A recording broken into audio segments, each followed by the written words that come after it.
Imagine a house that never stops growing. A house where the hammers never fall silent, where the blueprints are drawn in the air by invisible hands, and where a door on the second floor opens to a 20-foot drop into nothingness. For 38 years, this wasn't a nightmare. It was a construction site. In the heart of San Jose, California, stands a sprawling 160-room Victorian labyrinth known as the Winchester Mystery House. It is a monument to a grief so profound it bordered on madness, and a fear so real that it manifested in stairways that lead directly into ceilings. Most people know the legend, a widow haunted by the ghosts of those killed by the gun that won the West. They know the stories of midnight seances and spirits demanding more rooms. But what if I told you the mystery isn't just about the ghosts? What if the most terrifying thing about this house isn't what's hiding in the shadows, but the cold, hard fact of the woman who built it? Tonight, we peel back the velvet curtains of history to explore the tragic reality of Sarah Winchester, a woman who had all the money in the world and yet was a prisoner of her own architecture. This is a story of blood money, a shattered heart, and a house that was never meant to be finished. To understand the house, we must first understand the fortune that paid for every brick. The year was 1862. Sarah Lockwood Pardee, a woman of diminutive stature, but immense intellect, married William Wirt Winchester. He was the heir to the Winchester Repeating Arms Company. At the time, the Winchester rifle was a marvel of the Industrial Revolution. It was a repeating rifle, a weapon that could fire multiple shots without reloading. It changed the face of warfare, law enforcement, and westward expansion. But every innovation has a price. For every rifle sold, a life was often taken. The Winchester fortune was, in the most literal sense, blood money. For a few years, Sarah lived a life of New England high society. She was the belle of New Haven, fluent in 4 languages, a talented musician, and deeply well-read. But the universe has a way of balancing the scales. In 1866, tragedy struck. Her only daughter, Annie, died of a mysterious wasting disease just weeks after birth. Sarah fell into a deep depression, a darkness from which she would never fully emerge. The shadows deepened in 1881. Her husband, William, died of tuberculosis. Suddenly, Sarah was the wealthiest widow in the world. She inherited $20 million, an unfathomable sum in the 19th century, and a 50% stake in the Winchester Company. This gave her an income of roughly $1,000 a day. To put that in perspective, that is roughly $30,000 a day in today's money. She had more wealth than she could ever spend, but she was utterly alone. It was here that the history shifts into folklore. Legend says that in her desperation, Sarah visited a medium in Boston. This spiritualist allegedly told her that the Winchester family was cursed. The spirits of the thousands of people killed by the Winchester rifle, Civil War soldiers, Native Americans, outlaws, were seeking vengeance. They had taken her daughter. They had taken her husband. And now they were coming for her. The medium's advice was chilling. You must move west. You must build a home for yourself and the spirits. And as long as the sound of the hammer is heard, you will live. If the construction stops, you will die. In 1884, Sarah Winchester left the refined streets of Connecticut and headed for the sun-drenched valleys of California. She purchased a modest 8-room farmhouse on 45 acres of land. Most people moving to California in the late 1800s were looking for a fresh start or a healthier climate for their ailments. Sarah suffered from debilitating rheumatoid arthritis. But Sarah wasn't looking for a home. She was looking for a sanctuary, or perhaps a fortress. She immediately hired a crew of carpenters. There was no architect. There were no blueprints. There was only Sarah and her imagination. The workers were paid well, double the going rate. Under one condition, they worked in shifts 24 hours a day, 7 days a week. The neighbors began to notice something strange almost immediately. While other mansions were built with symmetry and grace, Sarah's house grew like a vine. Rooms were added onto rooms. Towers rose into the sky, only to be torn down a week later. This wasn't just remodeling. This was an obsession. If a room didn't feel right, Sarah would have it sealed off. Windows were built into floors. Chimneys were installed that stopped inches short of the roof. To the outside world, it looked like the work of a madwoman. But to Sarah, every oddity had a purpose. Was she truly trying to confuse the spirits? Was she creating a labyrinth where no ghost could find her? Or was the act of building the only thing keeping her grief at bay? As the 19th century drew to a close, the Lanata Villa, as she called it, had transformed from a simple farmhouse into a 7-story Victorian monstrosity. It was a physical manifestation of a fractured mind, a house that defied the laws of logic, and a building that would soon become the most famous mystery in American history. But as the hammers continued to strike, a much greater force was brewing beneath the California soil, a force that would test Sarah's resolve and prove that even the most complex labyrinth cannot protect you from the earth itself. To walk through the Winchester Mystery House is to walk through a physical manifestation of a fever dream. If part 1 was about the why, part 2 is about the how. How does a woman with an unlimited budget and an Ivy League level intellect create something that defies every known rule of architecture? By the late 1890s, the house had reached its peak height, 7 stories of Victorian opulence. But it wasn't the height that baffled the locals of San Jose. It was the internal logic, or rather, the lack of it. Imagine walking down a grand hallway, lined with the finest mahogany and hand-stamped wallpaper, only to turn a corner and find a staircase that leads directly into a flat ceiling. You take 12 steps up, expecting a landing, but instead you are met with solid wood and plaster. This isn't a construction error. It was a choice. Sarah Winchester acted as her own architect, drawing sketches on napkins and scrap paper during midnight sessions in her blue room, a private seance chamber where no one else was permitted to enter. The carpenters would arrive in the morning to find new, nonsensical orders. Why build a door that opens to a 15-foot drop into the kitchen gardens? Why install windows that look into other rooms rather than the outside world? The popular theory, whispered by the servants and later by the public, was that Sarah was building a ghost trap. She believed that if she created a labyrinth of non-linear paths, the vengeful spirits of the Winchester rifle victims would become lost. They would follow a hallway, take a turn, and find themselves trapped in a dead end, unable to reach the woman who lived at the heart of the maze. But there's a more grounded, perhaps more tragic explanation. Sarah suffered from severe rheumatoid arthritis. Some historians argue that the easy step staircases, stairs with risers only 2 inches high that snake back and forth, weren't for ghosts at all. They were for a woman whose joints were so inflamed she could no longer lift her feet more than a few inches. The house wasn't a trap. It was a customized prosthetic built to accommodate a decaying body. As you move deeper into the house's 160 rooms, a pattern emerges, a numerical obsession that borders on the occult. The number 13 is everywhere. Many of the windows have 13 panes of glass. The grand chandeliers, originally designed to 12 candles, were altered to hold 13. There are 13 bathrooms. The 13th bathroom has 13 windows. Even the drainage covers in the sinks have 13 holes. Was this a tribute to the spirits, or a middle finger to the superstitions of the era? Sarah was a member of the Rosicrucians, a philosophical secret society that delved into the mysteries of the universe and sacred geometry. To her, 13 might not have been a symbol of bad luck, but a key to a higher understanding. Then came April 18, 1906.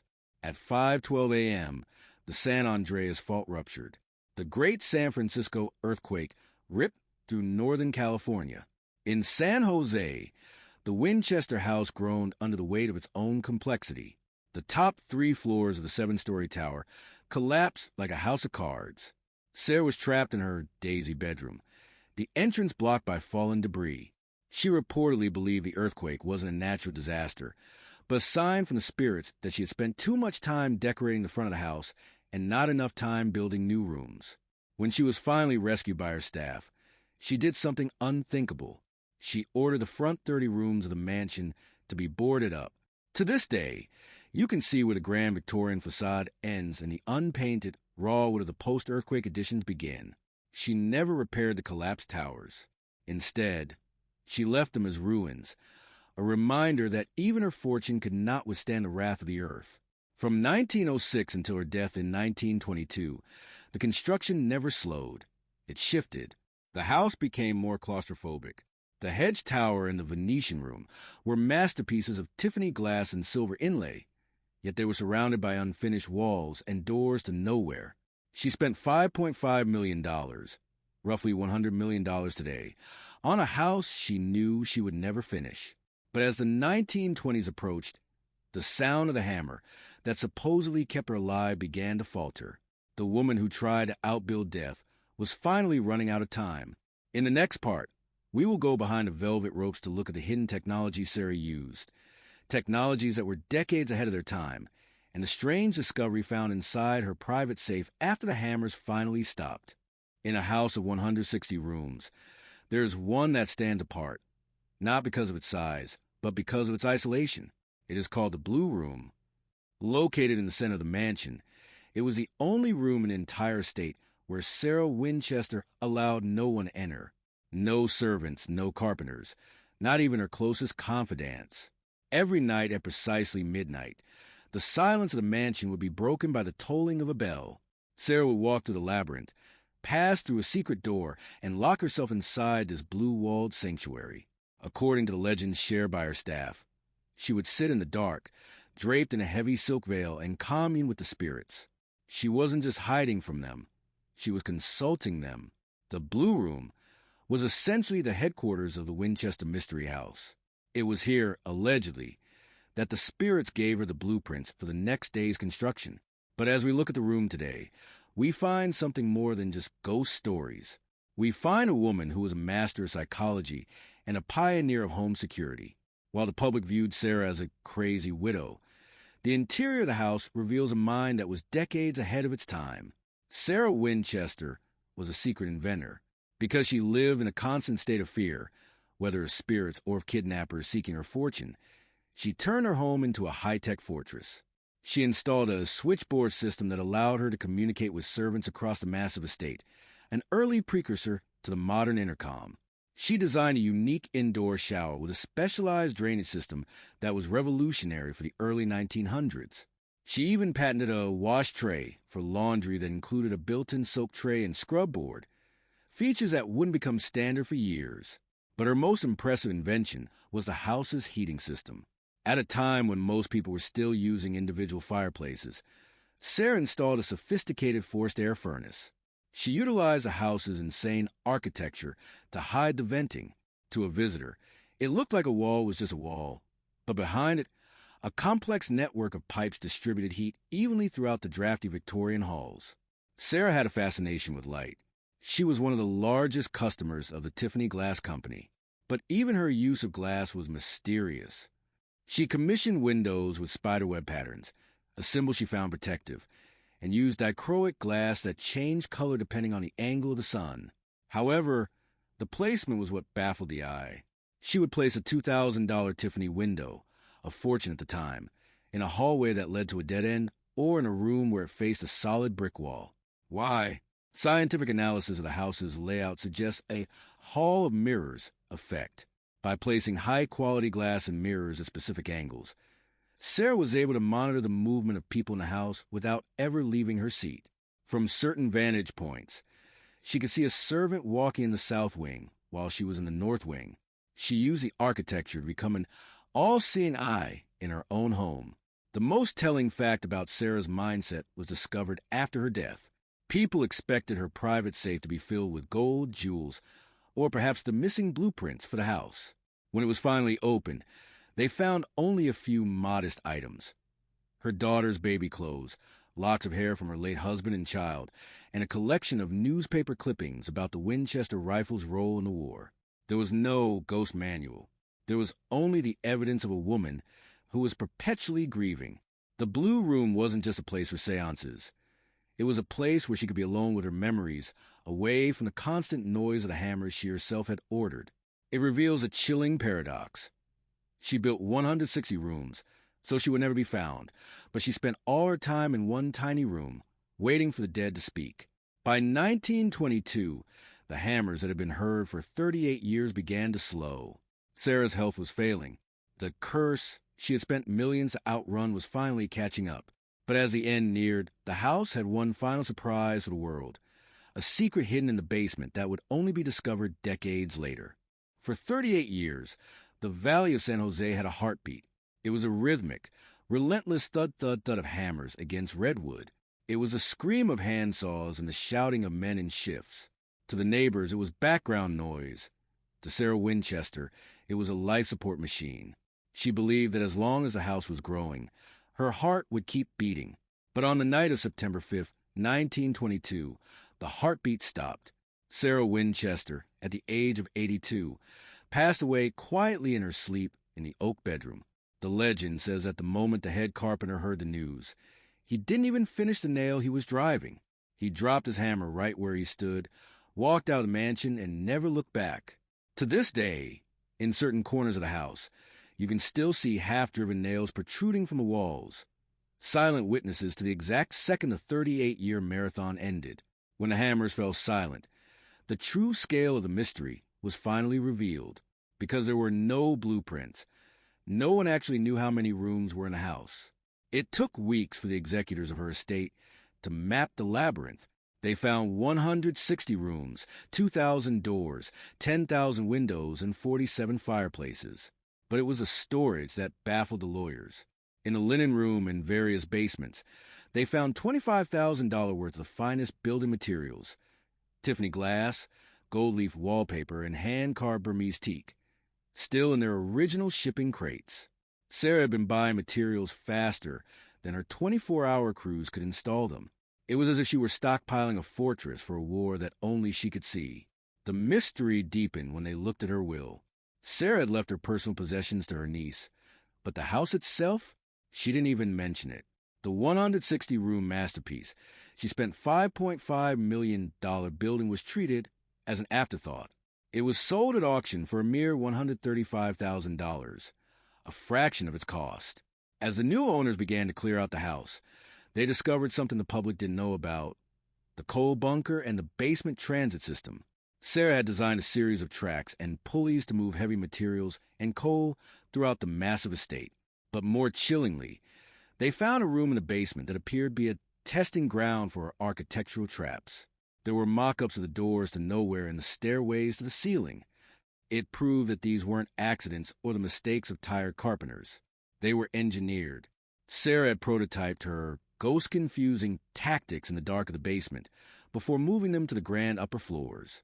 As the house opened to the public as a tourist attraction in 1923, the ghost story became the primary marketing tool. But let's look at the authentic facts. Was Sarah Winchester a victim of a medium scam, or was she a brilliant woman using madness as a shield? Some historians argue that Sarah wasn't building for ghosts. She was building for employment. Sarah was a philanthropist. In a time of economic instability, she provided high-paying, steady work for dozens of local families for nearly 4 decades. By never finishing the house, she ensured her workers never went hungry. The mystery might have been a cover story for a massive private public works project. However, the facts of her life point toward a deeper, more psychological trap. Sarah lived in an era where wealthy, independent women were often viewed with suspicion or targeted by con artists. By creating a house so confusing that no one, not even her staff, knew where she was at any given moment, she achieved total privacy. She lived in the world's largest panic room. In the next part, we will explore the hauntings that began the moment she died. We will look at the modern-day sightings and the 2016 discovery of a new room that had been sealed for over a century, a room that contains a secret Sarah took to her grave. Most people think that after a century of tours, every inch of the Winchester Mystery House has been mapped, cleaned, and cataloged. But that is the ultimate deception of Sarah's architecture. This house breathes. It shifts.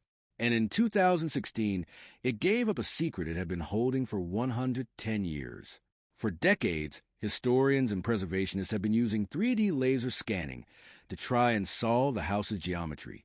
They noticed a dead zone, a pocket of space on the second floor that appeared on no floor plans and had no visible entrance.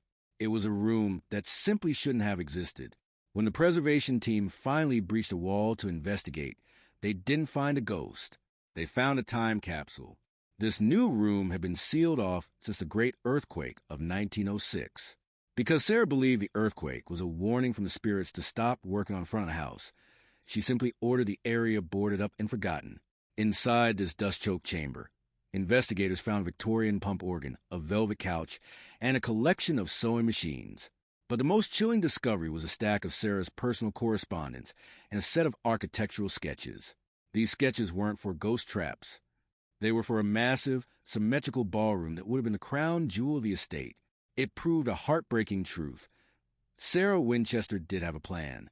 She did want beauty and order, but the moment the earth shook, her trauma took over. She abandoned her dreams of a normal home and retreated further into the labyrinth. This sealed room wasn't a trap for spirits. It was a tomb for her own aspirations. With the discovery of new rooms comes a resurgence of the haunting claims. While we look for authentic facts, we cannot ignore the reports from the thousands of people who have worked in the house since 1923. The most common report? The sound of a single hammer striking a nail in the middle of the night. Skeptics argue this is simply the thermal expansion of a massive wooden structure cooling down in the California night. The redwood beams groan and pop, creating a rhythmic sound that mimics construction. But the tour guides, many of whom are trained historians, report something more specific. The wheelbarrow man. Dozens of witnesses acclaim to see a man in white overalls pushing a wheelbarrow full of bricks through the hall fires. When approached, he vanishes. Is this a residual haunting, a loop of energy left behind by a worker who spent 30 years of his life in these halls? Or is it the mind playing tricks in a space designed specifically to disorient the human brain? Architects who study the Winchester House today point to a phenomenon called architectural vertigo. Sarah used forced perspective and non-parallel lines that mess with the inner ear. When you walk up a staircase that narrows as it rises, or look through a window that is slightly tilted, your brain struggles to find a horizon. This creates a physical feeling of unease, nausea, dizziness, and the sensation of being watched. Sarah may not have needed ghosts to haunt her house. She built a haunting into the very angles of the wood. She created a space that makes the living feel like intruders. Despite the madness narrative, the authentic facts show Sarah was a pillar of the community. She donated anonymously to local charities, funded an entire wing of a hospital in New Haven, and kept the local economy afloat during the long depression of the 1890s. Yet, when we think of her, we don't think of the philanthropist. We think of the widow in the veil, hiding in the blue room. In the next part, we will explore the Winchester rifle itself, the source of fortune and the supposed source of the curse. We will look at the body count of the gun that won the West, and why Sarah believed the spirits of the fallen were specifically her responsibility to appease. To understand why Sarah Winchester felt she needed to build a 160-room fortress, we must look at the object that paid for every shingle and every stained glass window, the Winchester repeating rifle. It wasn't just a firearm, it was a revolution in lead and wood. In the mid-19th century, most rifles were single shot. You fired, you reloaded, you prayed. But the Winchester Model 1866, the Yellow Boy, changed the rules of engagement forever.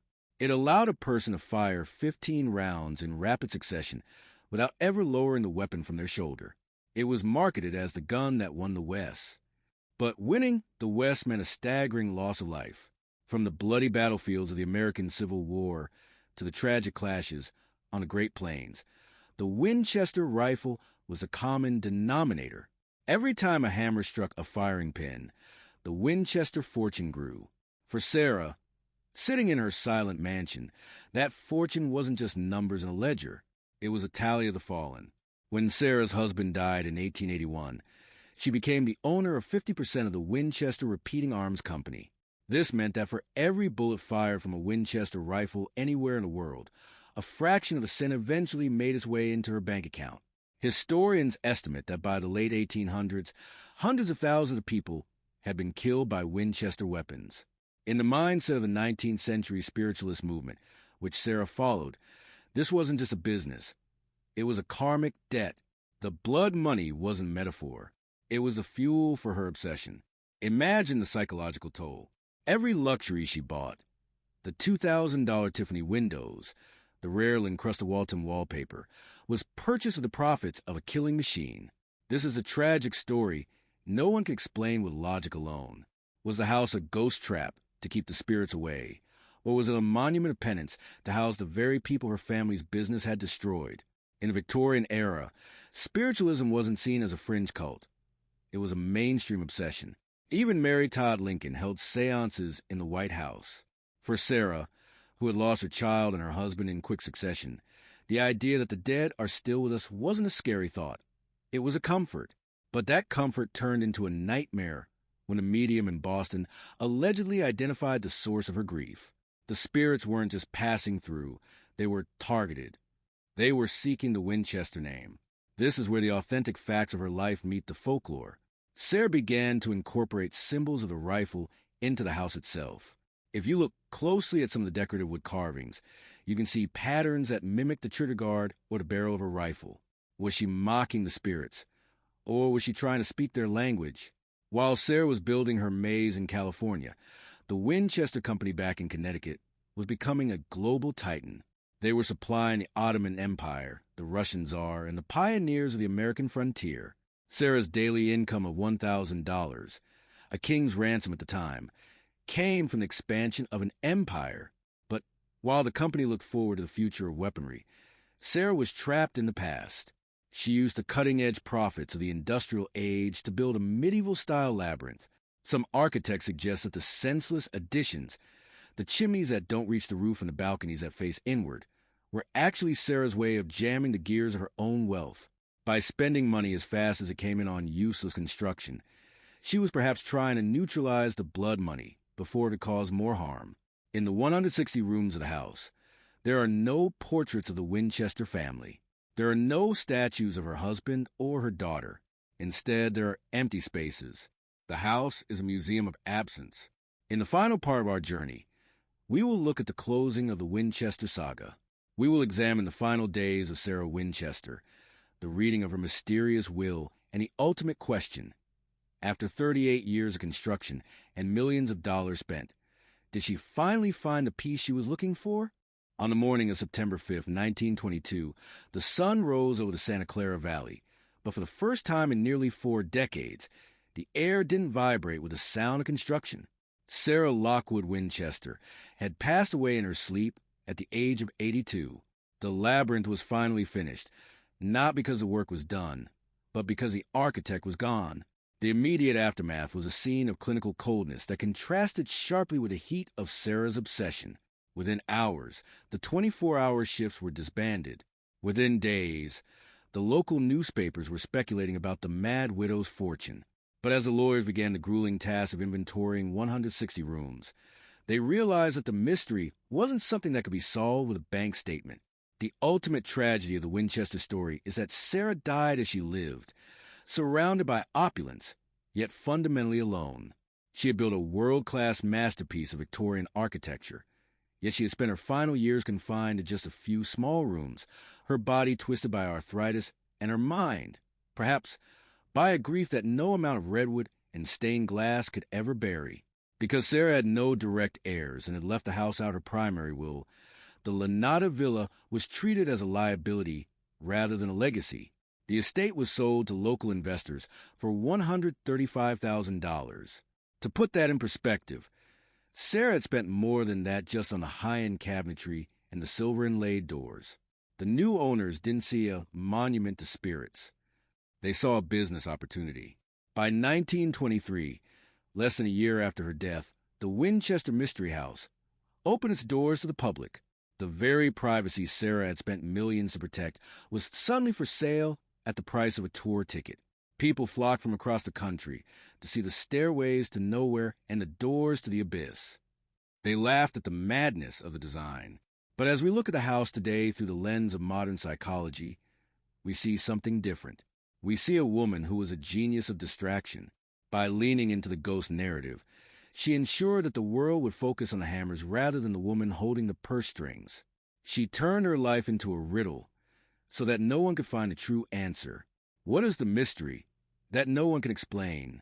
It is a fact that despite 38 years of random building, the house still stands. It survived the 1906 earthquake. It survived decades of neglect. And it survives today as a testament to Sarah's engineering mind. If she were truly insane, the house would have collapsed under its own weight long ago. Instead, it is a marvel of structural integrity. The easy step staircases, the sophisticated heating, the earthquake-resistant framing, These are the works of a brilliant, albeit traumatized mind. Perhaps the ghosts weren't her enemies. Perhaps the ghosts were her excuse. In an era where a woman of her status was expected to be a quiet, grieving widow, the ghosts gave her a reason to be an entrepreneur, an architect, and a leader of men. The house wasn't a prison. It was a career. Today, the Winchester Mystery House is a California historical landmark. It remains one of the most visited haunted locations in the world. But the real haunting isn't the spirits of the fallen soldiers or the Native Americans killed by the Winchester rifle. The real ghost is Sarah herself. She is there in the 13 holes of the sink drains. She is there in the blue room, where the air still feels heavy with the scent of old silk and candle wax. She is there in the daisy bedroom, where the stained glass creates patterns on the floor that look like maps to another world. She proved that wealth cannot buy peace, but it can buy a very elaborate place to hide. She showed us that grief, if left unchecked, can build a cathedral to its own sorrow. As you walk out the front gates of the mansion today, you hear the traffic of modern San Jose. The valley of fruit trees is gone, replaced by the humming tech capital of the world. But the Winchester House remains, a silent, sprawling riddle of wood and glass. It reminds us that everyone is building a house. Some build houses of brick and mortar. Others build houses of memories and regrets. We all have doors to nowhere in our minds. Parts of our history we've boarded up and forbidden anyone to enter. Sarah Winchester simply had the fortune to build hers out of redwood. The hammers have been silent for over a century now. But if you stand in the courtyard at midnight, when the wind blows through the cupolas and the fog rolls in from the Pacific, you might just hear it. A faint rhythmic thud-thud-thud. The sound of a woman who refused to let the story end. Because as long as the building continues, the heart never truly stops. This is the Winchester Mystery, and it is a story that by design will never truly be explained.